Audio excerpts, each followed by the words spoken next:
Shalom Bapak Ibu Saudara sekalian dimanapun kita berada. Kami percaya bahwa kita satu di dalam Tuhan. Kita memulai ibadah kita sore hari ini. Kita buka dalam doa.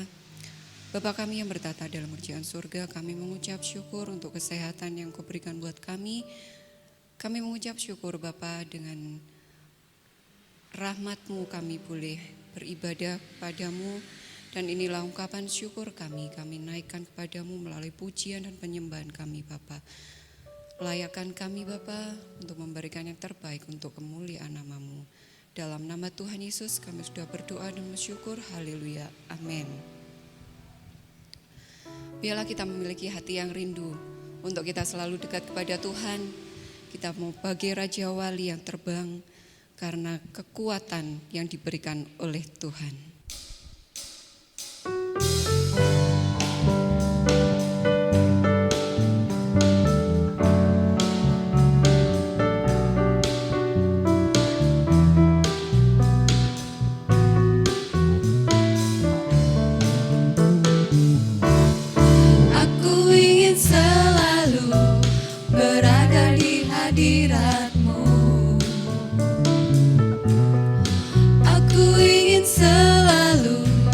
Berlindung dalam naungan-Mu,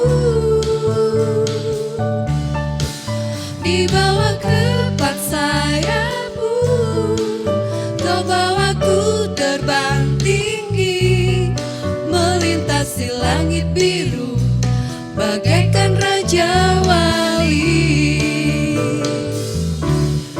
Bagai Raja Wali, melintasi gunung tinggi, bagai Raja Wali, melintasi badai hidup, di bawah kepak sayap-Mu, Kau bawaku terbang tinggi, melintasi langit biru, bagaikan Raja Wali.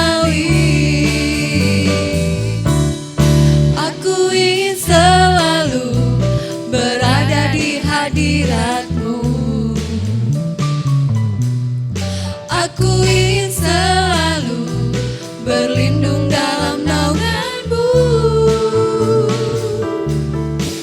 di bawah kepak sayap-Mu, Kau bawaku terbang tinggi, melintasi langit biru, bagaikan Raja Wali.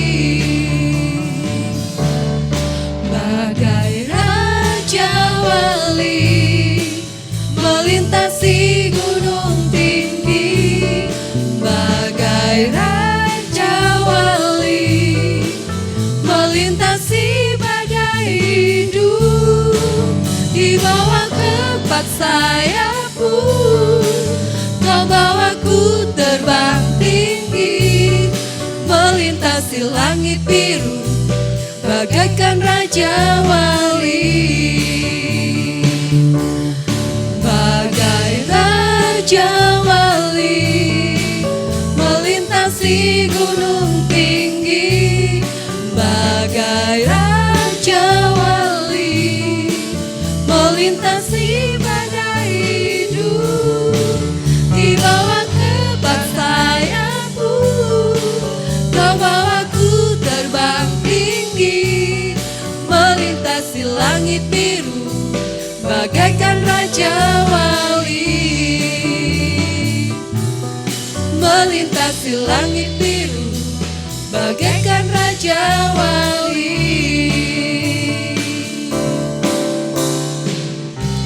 Haleluya. Kita sebagai anak-anak Tuhan yang mengandalkan Tuhan, kita pasti disertai oleh firman-Nya.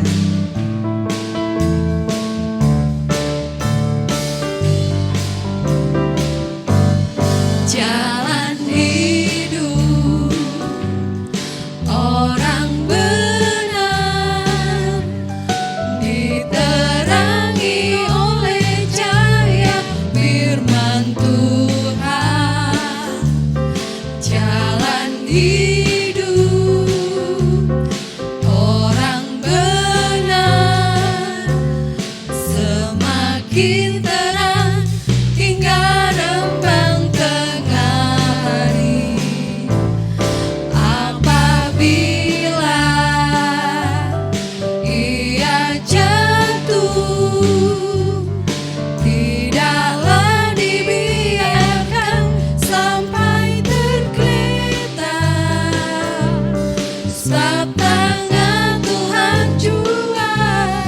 yang menopangnya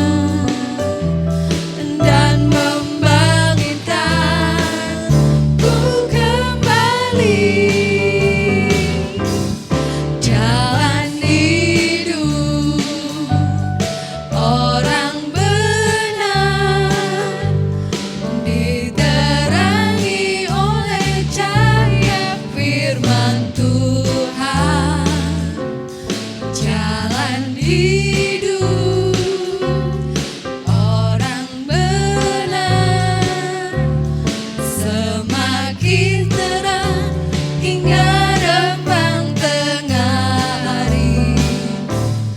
Apabila ia jatuh, tidaklah dibiarkan sampai tergeletak,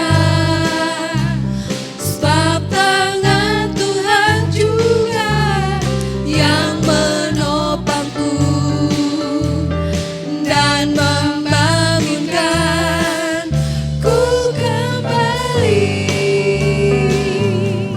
Sebab tangan Tuhan juga yang menopangku dan membangunkanku kembali.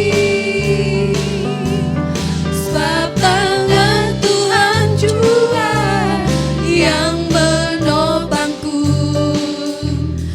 dan membangunkanku kembali.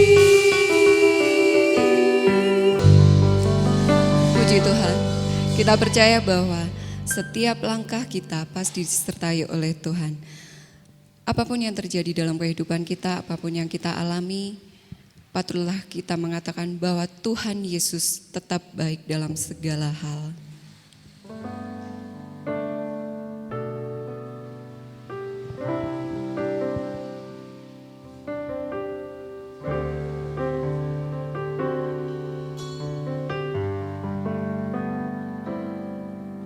Apapun yang terjadi di dalam hidupku, selalu ku berkata, Tuhan Yesus baik dalam segala hal yang terjadi. Tetap ku berkata, Tuhan Yesus baik.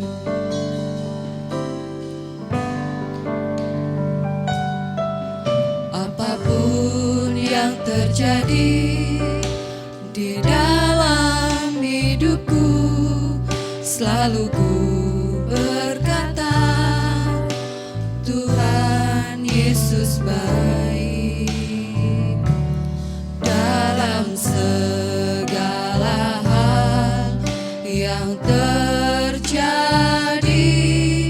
Tetap ku berkata, Tuhan Yesus baik.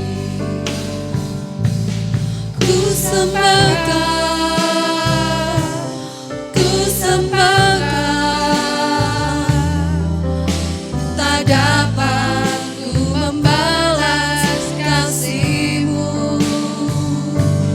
Ku sembah Kau, ku sembah Kau Bapa, ku rindu selalu menyenangkan.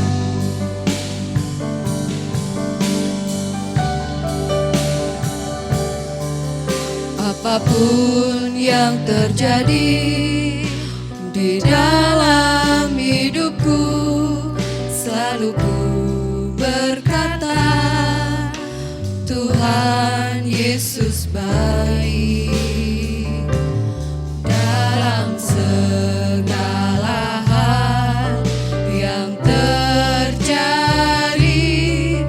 Tetap ku berkata, Tuhan Yesus baik.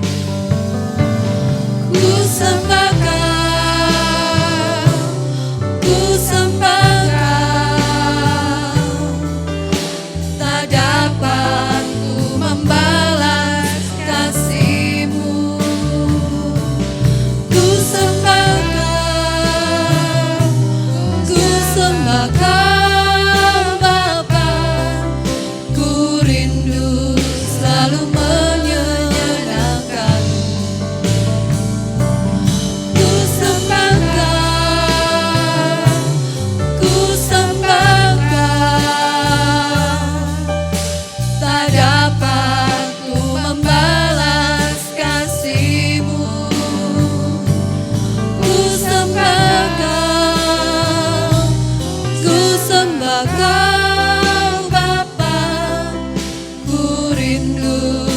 selalu menyenangkan. Ku rindu selalu menyenangkan. Ku rindu selalu menyenangkan.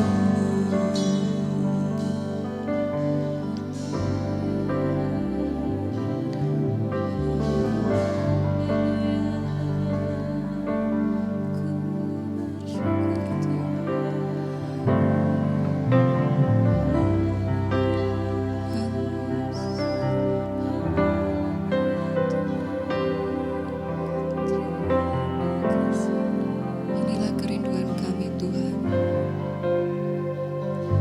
Oh Tuhan Yesus, kerinduan hatiku, mutiara tak ternilai harta milikku. Keindahanmu memudarkan dunia, di mataku Engkau termulia. Oh Tuhan Yesus, kerinduan hatiku, mutiara tak ternilai harta milikku. Keindahanmu memudarkan dunia, di mataku Engkau termulia. Oh Tuhan Yesus, kerinduan hatiku, mutiara tak ternilai harta milikku. Keindahanmu memudarkan dunia, di mataku Engkau termulia. Di mataku Engkau termulia. Di mataku Engkau termulia. Haleluya Yesus. Terima kasih ya Bapa. Engkaulah yang paling berharga dalam hidup kami Bapa. Inilah pujian penyembahan kami Bapa. Sebagai ungkapan syukur kami atas karya Engkau, atas penyertaan Engkau dalam kehidupan kami Bapa sampai saat ini. Dan kami tetap percaya bahwa setiap apa yang Engkau lakukan, apa yang terjadi dalam hidup kami, Engkau memelihara kami Bapa, Engkau menyertai kami. Bapa, sebentar kami mau mendengarkan firman-Mu. Kiranya Bapa, Engkau memberikan nasihat Engkau buat kami semua melalui hamba Engkau yang telah Engkau siapkan untuk menyampaikan firman-Mu Bapa. Kami membuka hati kami Bapa. Kami siap menerima firman-Mu hanya di dalam nama Tuhan Yesus. Haleluya. Amin.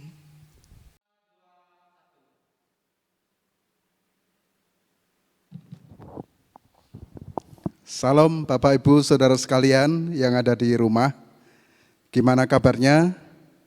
Saya yakin Bapak Ibu Saudara semua sehat dan itulah harapan dan doa kami selama ini.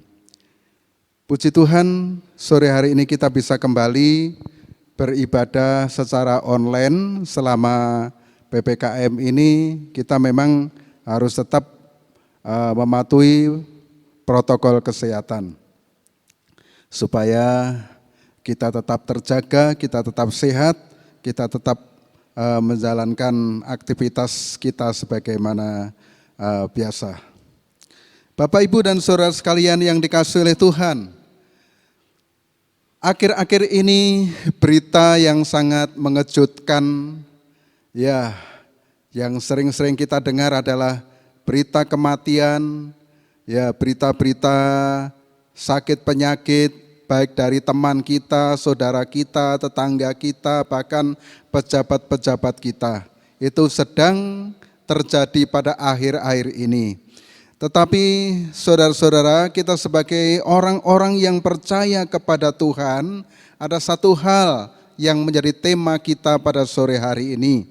Kita akan ambil satu tema, yaitu ditulis dalam Roma pasal 12 ayatnya yang ke-11. Roma pasal 12 ayatnya yang ke-11. Ya, silakan dibuka. Roma pasal 12 ayat yang ke-11 kita akan baca bersama-sama. 12 ayat 11, 2, 3. Janganlah hendaknya kerajinanmu kendor, biarlah rohmu menyala-nyala dan layanilah Tuhan. Bersukacitalah dalam pengharapan, sabarlah dalam kesesakan, dan bertekunlah dalam doa. Tema kita pada sore hari ini adalah tekun dalam doa, sabar dalam kesukaran. Tekun dalam doa, sabar dalam kesukaran. Nah, tentunya tiap-tiap orang, siapapun kepingin hidupnya itu sukses. Baik untuk anak-anak yang usia sekolah, selalu kepingin tiap tahun naik kelas dan pada masa kelulusan lulus, dan setelah lulus bisa dapat pekerjaan. Itu namanya sukses. Baik yang bekerja di bidang apapun, yang berusaha di bidang apapun, selalu ingin berhasil, ingin sukses. Betul enggak Bapak Ibu Saudara? Ya, tentunya seperti itu. Dalam pelayanan pekerjaan Tuhan pun, ya kita ingin tentunya yang beribadah itu semangat, jumlahnya banyak, ya kan? Dan Tuhan bekerja begitu luar biasa. Itu keinginan-keinginan yang tentu kita inginkan bersama-sama. Tapi saudara-saudara, mana mungkin hal itu bisa terjadi jika tidak punya kesiapan dan kesempatan. Kesiapan dimaksud kita memang bersiap. Ya, SDM kita persiapkan, pendidikan kita persiapkan, mental kita persiapkan, dan waktu ada kesempatan kita bisa ambil itu. Kalau orang siap tapi nggak ada kesempatan, ya nggak akan sukses. Ada kesempatan tapi orang nggak siap, ya nggak akan bisa terjadi kesuksesan itu. Nah, Bapak Ibu dan saudara, kadang-kadang harapan dan kenyataan dalam kehidupan ini berbeda. Orang berharap begitu rupa, ya kan? Ya, harapannya kalau bisa hidupnya sehat, kerja enggak begitu ngoyo, hasilnya banyak, dan tidak pernah sakit, dan tidak akan mati, kan begitu, saudara. Tapi kenyataannya tidak seperti itu, ya kan? Kenyataannya tidak seperti itu. Saudara, dalam pelayanan pekerjaan Tuhan pun, hamba-hamba Tuhan, pelayan-pelayan Tuhan, tentunya kepinginnya seperti pendeta A, ya, pendeta B, ya, yang belakangan ini kalau kita melihat di YouTube itu ada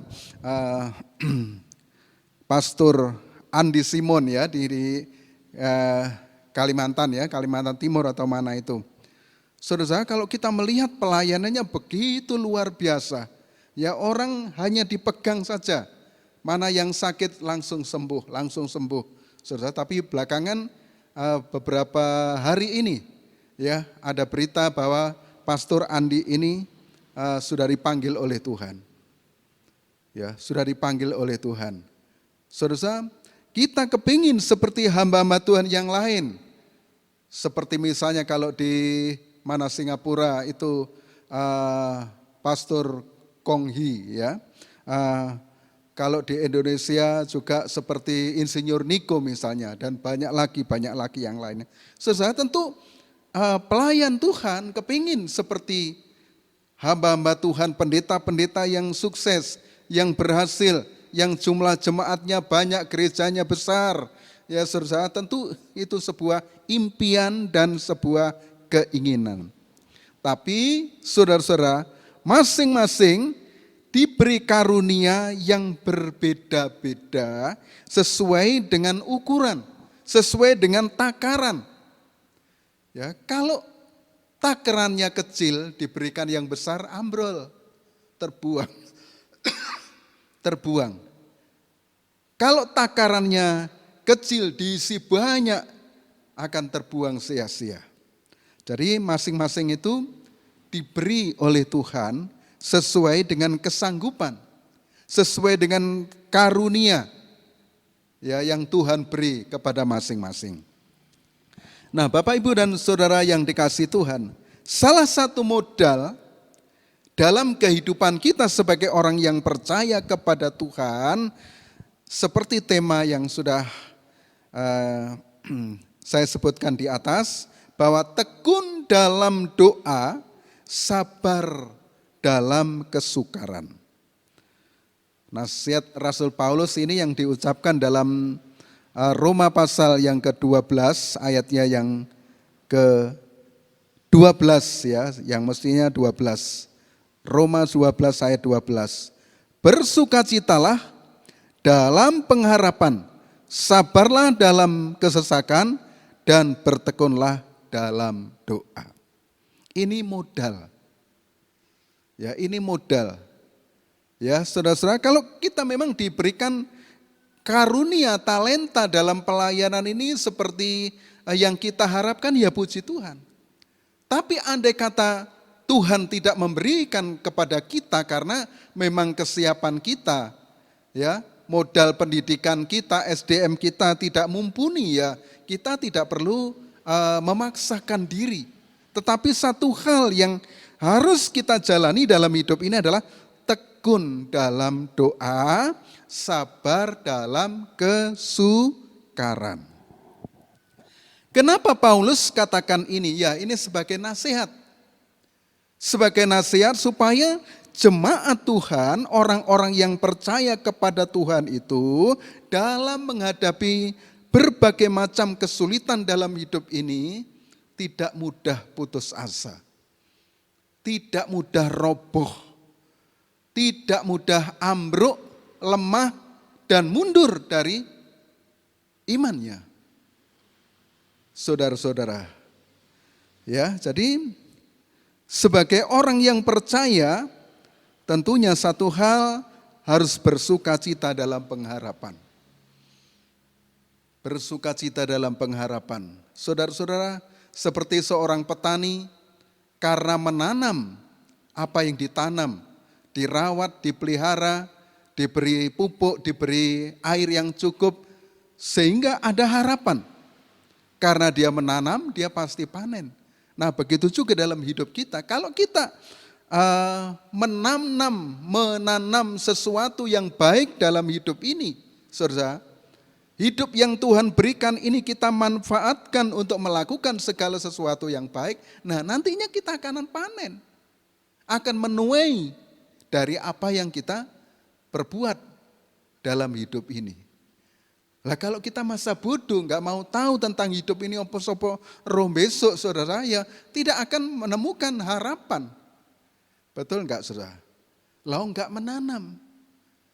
Masa bodoh, hidup bergantung atau berserah kepada keadaan, saudara, ya nggak akan menuai apa-apa. Nah itu sebabnya, saudara, Rasul Paulus tegaskan di dalam ayat ini, supaya kita sebagai orang-orang yang percaya kepada Tuhan tetap tekun dalam doa, ya, terutama apabila kita menghadapi berbagai macam masalah, kesukaran, ya kan? Seperti pada hari-hari ini, saudara-saudara, pemerintah menganjurkan untuk kita melaksanakan PPKM. Ya kita harus patuhi.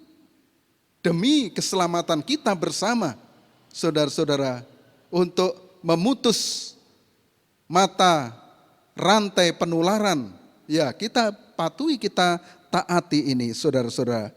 Jadi kita harus tekun dalam doa. Sabar dalam kesukaran. Ini nasihat yang diberikan oleh Rasul Paulus kepada jemaat Roma khususnya, dan kita semua orang-orang percaya pada umumnya. Nah, pertanyaannya, seberapa banyak ketekunan kita dalam berdoa? Ya, doa ada yang bisa berdoa. Saya mendengar dari senior saya di Surabaya, itu pagi 4 jam, sore 4 jam. Doa dan baca Alkitab itu ada 8 jam. Memang beliau adalah sudah sepuh, sudah senior, jadi ada waktu yang sangat banyak untuk Tuhan. Tapi ada yang pagi 2 jam, malam atau sore 2 jam, ada yang pagi 1 jam, sore malam 1 jam, jadi 2 jam. Nah, bagaimana dengan Bapak Ibu Saudara semua? Apakah bisa 1 jam pagi hari atau malam hari? Atau hanya 5 menit pagi hari, malam hari 5 menit, saudara-saudara. Nah, kalau model kekristenan kita dalam ketekunan berdoa itu hanya singkat, hanya sedikit, saudara-saudara, sedikit yang kita berikan kepada Tuhan. Sedikit yang kita bisa persembahkan kepada Tuhan. Karena kalau hanya 5 menit, ya, hanya 10 menit saudara-saudara, ya waktunya sangat singkat, sangat terbatas. Mungkin doanya hanya untuk diri kita sendiri. Saudara-saudara, bagaimana kita bisa tekun dalam kondisi-kondisi yang sukar, kondisi-kondisi yang sulit seperti hari-hari ini. Saudara-saudara, bagaimana kita bisa sabar dalam menghadapi kesukaran-kesukaran yang terjadi pada hari-hari ini. Ya saudara-saudara, bagaimana enggak sukar? Orang pengusaha kecil enggak bisa mendapatkan masukan. Yang pengusaha besar pemasukannya berkurang, hingga banyak karyawan pegawai yang dirumahkan. Karena memang tidak ada pekerjaan yang harus dilakukan. Banyak orang mengalami kesukaran dalam masa-masa ini. Nah, ini dibutuhkan kesabaran. Dibutuhkan kesabaran, jangan mudah terprovokasi. Menyalahkan A, menyalahkan B, menyalahkan C. Saudara-saudara, malah hati kita jadi keruh, jadi kotor. Ya, kita butuh tekun berdoa. Kita doakan bangsa dan negara kita. Kita doakan agar COVID ini segera berlalu di negara kita, di kota kita, di daerah kita tinggal. Saudara-saudara, jadi banyak waktu yang kita harus doakan. Ada dokter kita perlu doakan, perawat kita doakan, yang sakit kita doakan. Ya, jadi banyak kesempatan untuk kita berdoa. Sementara kita mendoakan orang lain, kita sendiri juga menjadi kuat. Ya, kita sendiri menjadi kuat. Ya, karena kita juga memberi untuk orang lain, jadi diri kita juga mendapatkan karunia-karunia daripada Tuhan itu. Karena itu, marilah dalam kesempatan sore hari ini kita belajar untuk bagaimana tekun, bagaimana kita bersabar. Kita akan buka dalam surat Yakobus. Kita buka Yakobus pasalnya yang kelima, ayat 10 dan ayat yang ke-11. Surat Yakobus pasal 5 ayat 10 dan ayat 11. Berbunyi demikian, pasal 5 ayat 10 dan 11. Saudara-saudara, turutilah teladan penderitaan dan kesabaran para nabi yang telah berbicara demi nama Tuhan. Sesungguhnya kami menyebut mereka berbahagia, yaitu mereka yang telah bertekun. Kamu telah mendengar tentang ketekunan Ayub dan kamu telah tahu apa yang pada akhirnya disediakan Tuhan baginya, karena Tuhan Maha Penyayang dan penuh belas kasihan.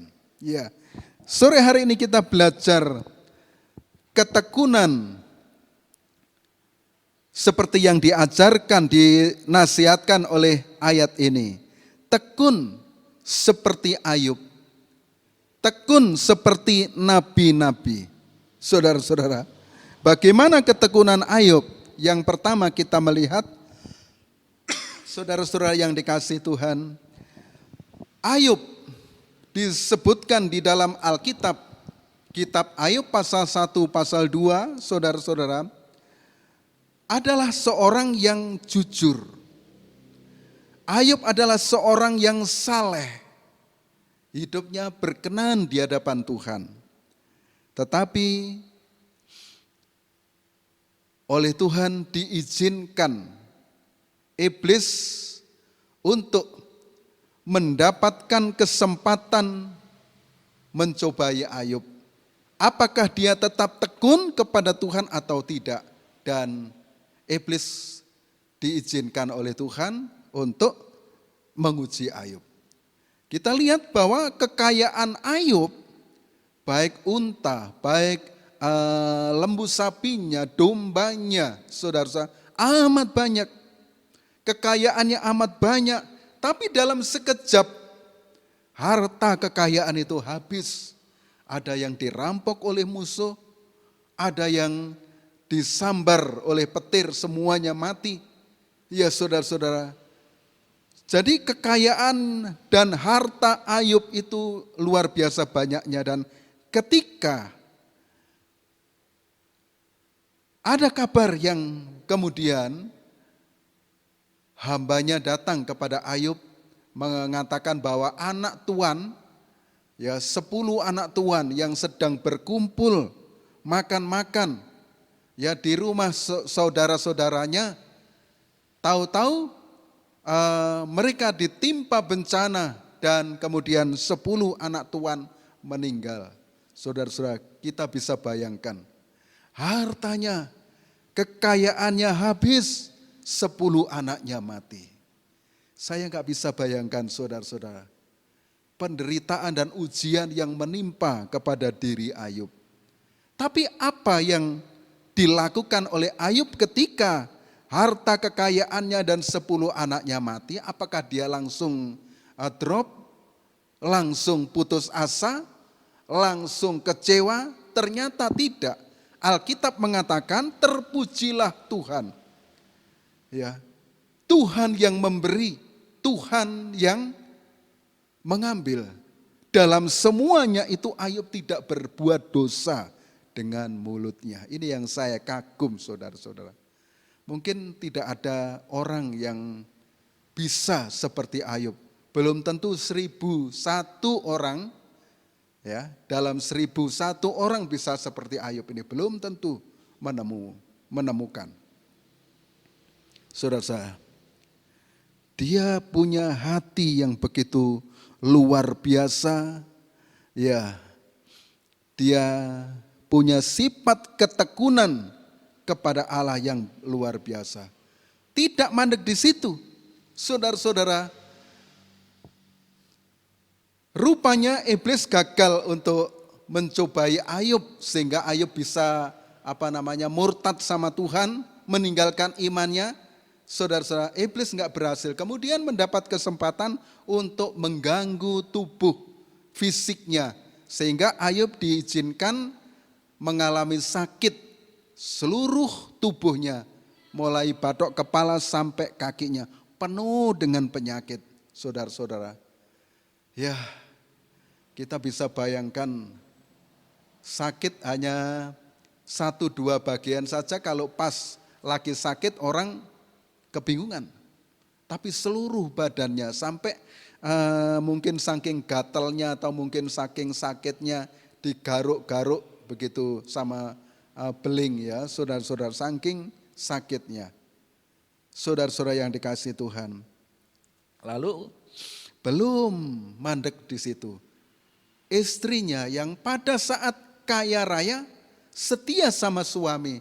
Tapi saat Ayub menderita, 10 anak mati, kekayaannya habis, badannya penuh dengan penyakit. Saudara, istrinya dia bilang, "Pak, apakah kamu masih setia sama Tuhan? Tuhan sudah mencoba menguji kepada kamu sedemikian rupa. Harta kita habis, anak kita mati semua, dan bapak atau suami mengalami penyakit yang sedemikian rupa. Apakah masih mau setia kepada Tuhan?" Apa jawab Ayub? Mosok kita hanya mau terima yang baik saja dari Tuhan. Kalau kita hanya mau terima yang baik saja, terus sopo sing terima yang tidak baik atau yang buruk. Jadi Ayub masih punya prinsip ketekunan di dalam menghadapi semua kenyataan hidup ini. Saudara-saudara, biasanya kalau waktu Ayub masih jaya, masih kaya raya, sahabat-sahabatnya selalu datang. Ya, selalu datang makan bersama, mungkin berdoa bersama atau sharing bersama, berdiskusi bersama. Tapi kali ini justru sahabat-sahabatnya menegur, mencela bahwa semuanya ini, penderitaan semuanya ini karena Ayub telah berbuat dosa. Saudara, kita bisa bayangkan teman sahabat yang baik, yang seharusnya memberi support, memberikan kekuatan, ya kan? Memberikan harapan, memberi penghiburan, tapi justru malah seperti anak panah yang menembus di dada dari Ayub ini. Ya, mereka menuduh kamu telah berbuat dosa. Kalau enggak berbuat dosa, enggak mungkin Allah akan mengizinkan kamu mengalami kondisi seperti ini. Saudara, sangat-sangat mengerikan. Tetapi apa yang dikatakan dalam kitab Ayub pasalnya yang ke-33 ayatnya yang ke-9,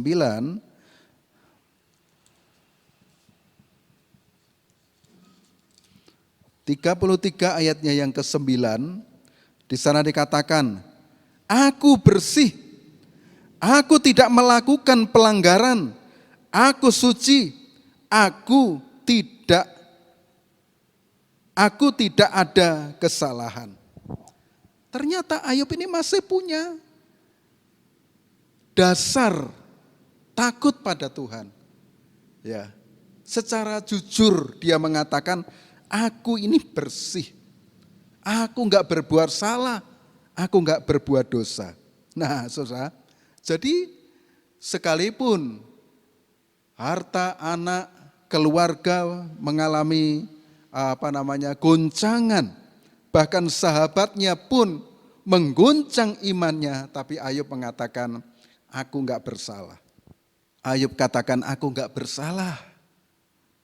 Dan saudara-saudara, dari ketekunan, dari kesabaran Ayub inilah, saudara-saudara, akhirnya satu persatu dipulihkan. Kesehatannya dipulihkan, sahabat-sahabatnya minta ampun, minta maaf kepada Ayub. Dan saudara-saudara, harta bendanya juga dipulihkan kembali, anak-anaknya juga dipulihkan kembali. Nah, inilah hasil dari ketekunan. Kalau orang kerja di satu tempat, ya ada masalah dikit, mundur ngalih pindah ke tempat lain. Saudara-saudara, di tempat lain ada masalah, pindah lain. Ya, di sana ketemu masalah, pindah lagi. Saudara, seperti tanaman yang ditanam belum tumbuh, begitu sempurna sudah dicabut, dipindah ditanam di tempat lain. Saudara, hal ini tidak membuktikan bahwa orang itu adalah tekun. Ya, tapi kalau kita belajar dari Ayub ini, ketekunannya begitu luar biasa, walaupun goncangan hidup yang begitu menimpa dirinya, menerpa dirinya, seolah-olah ya dari atas digencet, dari kanan kiri menjepit saudara-saudara. Tapi dia tetap tekun. Tetap bersih hatinya. Tetap tidak berbuat salah, dosa dengan perkataannya, dengan perbuatannya. Saudara-saudara, dan inilah yang menjadi teladan kita untuk tetap tekun dalam doa. Dalam hal ini Yakobus mengingatkan kepada kita dalam Yakobus pasal 1, kita membaca ayatnya yang kedua sampai 4. Yakobus 1 ayat 2 sampai 4. Saudara-saudaraku, anggaplah sebagai suatu kebahagiaan apabila kamu jatuh ke dalam berbagai-bagai pencobaan, sebab kamu tahu bahwa ujian terhadap imanmu itu menghasilkan ketekunan. Sekali lagi, ujian terhadap imanmu itu menghasilkan ketekunan.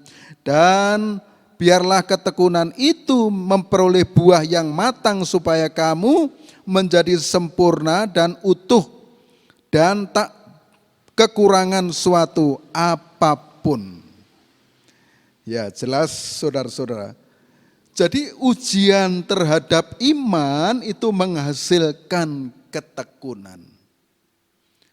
Jadi saudara-saudara, dalam hidup ini, dalam rumah tangga, dalam pekerjaan, dalam bergereja berjemaat, saudara, kita kumpul dengan orang.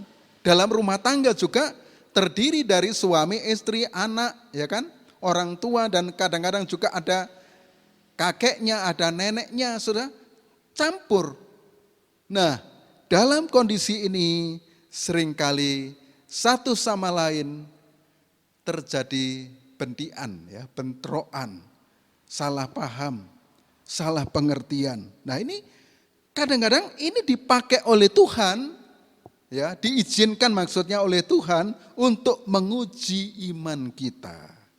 Apakah kita tetap tekun dalam kondisi seperti ini kepada Tuhan, dalam bergereja berjemaat, dalam melayani Tuhan, ada masalah antar sesama kita, saudara kita, apakah kita tetap tekun? Ya saudara, ini pertanyaan, ini persoalannya, saudara. Jadi marilah kita belajar, ya, kita diajar untuk tekun. Ya, ketekunan itu merupakan hasil dari ujian iman kita. Dalam Roma pasal 5 ayat 4 dan ayatnya yang kelima kita akan baca. Roma pasalnya yang kelima ayat 4 dan ayat yang kelima. Dan ketekunan itu menimbulkan tahan uji, dan tahan uji menimbulkan pengharapan, dan pengharapan tidak mengecewakan karena kasih Allah telah dicurahkan di dalam hati kita oleh Roh Kudus yang telah dikaruniakan kepada kita. Jadi ketekunan itu, ya, menurut surat Roma pasal 5 ini ayat 4 dan 5, ketekunan menimbulkan tahan uji. Jadi semakin kita tekun, ya, saudara-saudara, seperti kita digoncang, ya, digoncang oleh gempa, ya saudara, begitu kuat. Tapi karena pondasinya ini kuat, saudara, walaupun ada gempa yang menggoncang bangunan rumah kehidupan kita, rumah tangga kita, pekerjaan kita, bahkan iman kita, saudara, nggak akan goyah, nggak akan goyang, ya kan? Kenapa bisa terjadi demikian? Karena kita tahan uji, kita punya pengharapan, dan ternyata pengharapan itu tidak mengecewakan. Haleluya, puji nama Tuhan. Bapak, Ibu, dan saudara yang dikasihi Tuhan, dari hal ini kita belajar tekun dalam doa. Ya, kalau tadinya berdoa hanya 5 menit, ya tambah 10 menit. Kalau 10 menit saudara-saudara sudah bisa ditambah lagi. Ini namanya orang tekun. Ya, jangan banyak membuang waktu untuk yang tidak berguna. Mari kita belajar tekun, ya tekun di dalam berdoa. Haleluya. Yang kedua, tadi diajarkan, dinasihatkan dalam surat Yakobus, saudara-saudara, kita diajar seperti Ayub, diajar juga seperti Nabi. Ya, di antaranya kita akan melihat Nabi Yeremia. Nabi Yeremia, dia sabar dalam kesukaran. Ternyata saudara-saudara, yang namanya kesukaran itu bukan hanya zaman sekarang, zaman dulu sudah ada yang namanya kesukaran hidup itu. Ya, masing-masing sesuai dengan bidangnya. Kalau orang bekerja di sawah ya kesukarannya masalah pertanian. Kalau orang melayani Tuhan kesukarannya ya di masalah pelayanan. Kalau di pendidikan, di sekolah, ya kesukarannya juga ada di situ. Jadi masing-masing tempat itu oleh Tuhan telah diberikan porsi, ya takaran, ya masing-masing untuk ada kesukaran di situ. Tapi kita diajar untuk sabar. Saudara-saudara yang dikasihi Tuhan, kalau kita melihat sikap orang Israel terhadap Nabi Yeremia, kita melihat dalam Yeremia pasalnya yang ke-15. Kita temukan Yeremia pasalnya yang ke-15, kita akan baca ayatnya yang ke-10. Yeremia 15 ayat 10. Judulnya Pergumulan Nabi Yeremia. Celakalah aku, ya ibuku, bahwa engkau melahirkan aku seorang yang menjadi buah perbantahan dan buah percederaan bagi seluruh negeri. Aku bukan orang yang menghutangkan atau orang yang menghutang kepada siapapun, tetapi mereka semuanya mengutuki aku. Luar biasa, sampai dia kalau bisa menyesali kenapa ibu melahirkan aku.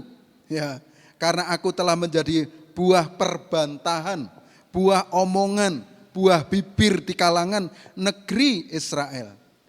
Ya, jadi buah percederaan, ya, dan dia tidak memberikan utang kepada orang lain dan juga tidak mengutang kepada orang lain dan mengutangi kepada orang lain. Tapi walaupun demikian, orang-orang lain itu mengutuki aku, kata Yeremia. Jadi kehidupan sebagai seorang nabi, seorang hamba Tuhan yang tidak luput dari kesukaran-kesukaran hidup. Belum lagi saudara-saudara kalau kita membaca ayat-ayat berikutnya. Ya saudara, dalam kitab Yeremia, Yeremia mendapatkan ancaman hukuman mati dari para imam, daripada tua-tua, ya, dan nabi-nabi yang lain. Saudara-saudara, Yeremia mendapat ancaman hukuman mati. Dan saudara-saudara, Yeremia juga sempat dipenjarakan karena memberitakan firman, menyampaikan firman. Ya, tidak diterima dengan baik tapi malah diancam karena tidak sesuai dengan keinginan hati para pendengarnya. Ya saudara-saudara, mereka memenjarakan si Yeremia dan bahkan sempat dimasukkan dalam perigi, dalam sumur. Ya, dan karena Yeremia adalah orang yang sabar, Tuhan pun kemudian memberikan pertolongan. Ya, memberikan pertolongan melalui seorang sida-sida yang bernama Ebed-Melek. Ya, dia mengajukan permohonan kepada raja untuk menolong itu Nabi Yeremia yang berada dalam perigi, dalam sumur itu. Dientaskan, ya, diangkat sehingga bisa keluar dari sumur itu. Nah, artinya bahwa dalam kehidupan ini saudara-saudara, ya kalau anak-anak mungkin belum terlalu merasakan. Tapi kalau sudah mulai Ya, mungkin pemuda, remaja, pemuda, berumah tangga, ya dan seterusnya. Itu akan menemukan namanya kesukaran dalam hidup ini. Kesukaran pekerjaan, kesukaran dalam menentukan jodoh, ya kan? Kesukaran dalam mencari ekonomi, uang dan sebagainya dan sebagainya. Jadi saudara, kita diperhadapkan dengan kondisi-kondisi yang seperti ini. Ya, saudara-saudara, itu bergantung dari bagaimana cara pandang kita.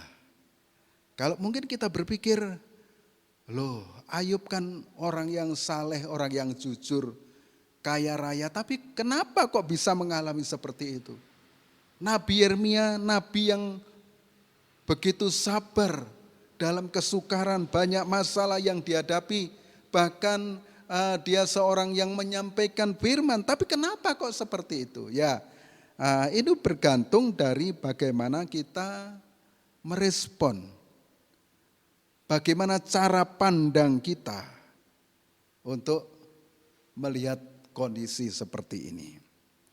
Ujian seperti Ayub itu sebenarnya sebagai pelajaran untuk kita. Ya, penting untuk kita belajar melalui semua masalah yang dihadapi itu. Orang akan bisa bertahan, ya akan bisa sabar. Ya toh akhirnya Ayub juga mengalami kondisi yang dipulihkan di belakangnya. Coba kalau Ayub misalnya enggak tekun, dia protes sama Tuhan, ya dia kecewa, kemudian dia bunuh diri atau dia melakukan hal-hal yang jahat, enggak mungkin akan terjadi keberhasilan, kesuksesan di belakang hari. Jadi kita belajar dari Ayub ini punya cara pandang yang penting, ya kita ambil hikmahnya di dalam diri kita. Oh begitu ya, hidup itu seperti ini. Ya tidak boleh gampang-gampang mogok, gampang-gampang kecewa, gampang-gampang putus asa, nggak cocok dikit, ya minggat atau nggak cocok dikit, lalu kecewa, saudara-saudara, lalu mengambil sikap dan tindakan yang salah. Tidak boleh seperti itu. Kesabaran Yeremia juga ada hikmahnya di balik itu semua. Saudara-saudara, kita menemukan pelajaran bahwa hasil kesabaran itu membuat Tuhan yang Maha Pengasih dan Penyayang itu menunjukkan kasih-Nya, rahmat-Nya, pertolongan-Nya. Puji Tuhan dan Bapak Ibu saudara saya yang dikasihi Tuhan, hari-hari ini kita sedang diuji. Ya, hari-hari ini kita sedang menghadapi ujian dalam kehidupan kita. Apa atau bagaimana sikap yang harus kita lakukan dalam kehidupan ini? Yakobus mengingatkan dalam Yakobus 1 ayatnya yang ke-12, demikian, berbahagialah orang yang bertahan dalam pencobaan. Orang yang bertahan dalam pencobaan. Sebab apabila ia sudah tahan uji, ia akan menerima mahkota kehidupan yang dijanjikan Allah kepada barang siapa yang mengasihi Dia, ya.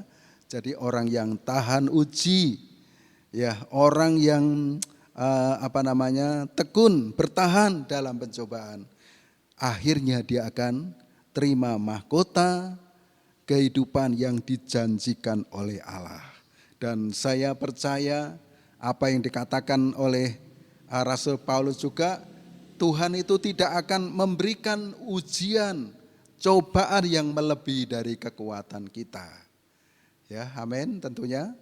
Saudara, Tuhan itu tidak memberikan ujian yang melebihi kekuatan kita. Oleh karena itu marilah apapun yang sedang kita hadapi pada hari-hari ini, mari kita hadapi dengan sikap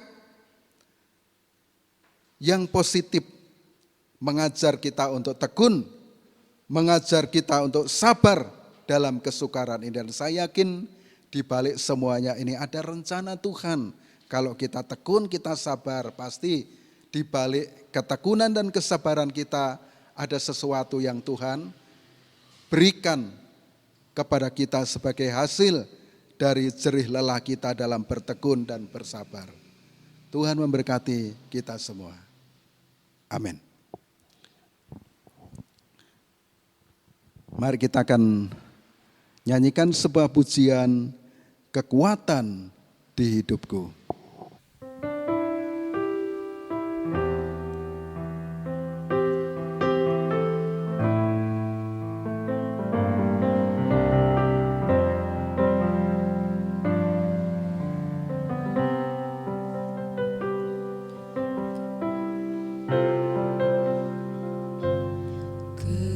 Kekuatan di hidupku, ku dapat dalam Yesus. Dia tak pernah tinggalkanku, setia menopangku, berseru berharap dalam Yesus.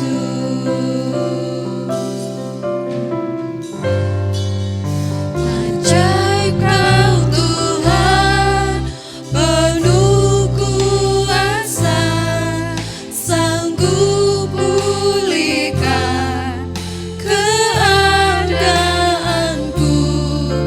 Dalam tangan-Mu seluruh hidupku tak akan goyah selamanya. Ajaib Kau Tuhan, penuh kuasa, sanggup pulihkan keadaanku. Dalam tangan-Mu seluruh hidupku tak akan goyah selamanya, tak akan goyah selamanya, tak akan goyah selamanya.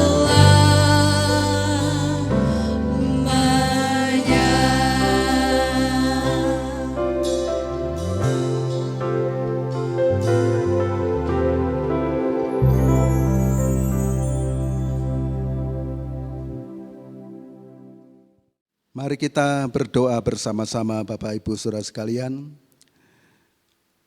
Bersyukur kepadamu Tuhan, Engkau masih mengasihi kami, anak-anak-Mu, umat-umat tebusan-Mu. Bahwa di masa-masa yang sukar ini, masa-masa yang sulit ini, Engkau masih memberi kami kekuatan, kesehatan, dan Engkau masih menyayangi hidup kami Tuhan.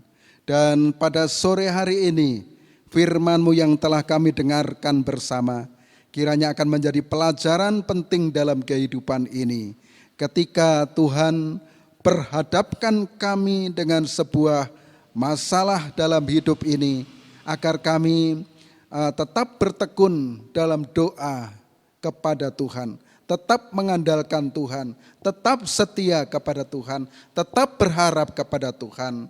Demikian juga dalam kesukaran-kesukaran yang kami hadapi, supaya kami sabar, kami tidak keburu mengambil sikap yang negatif dalam kehidupan ini, tetapi kami akan bisa sesuai dengan apa yang dikehendaki oleh Tuhan. Marilah Tuhan tolong kami, supaya kami bisa sabar.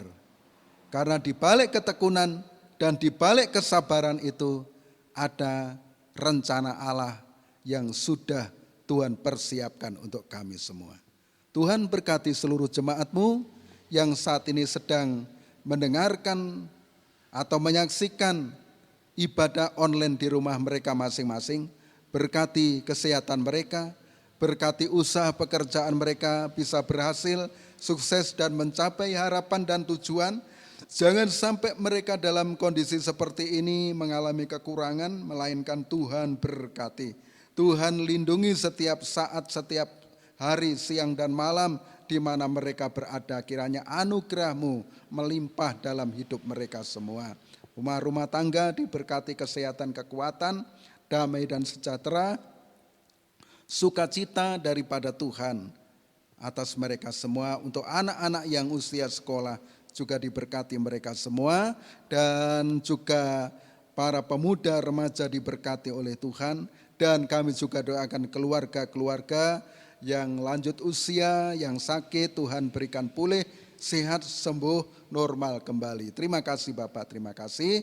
Kami naikkan doa ini kepadamu. Mari Bapak Ibu, saudara kita tadahkan tangan kita.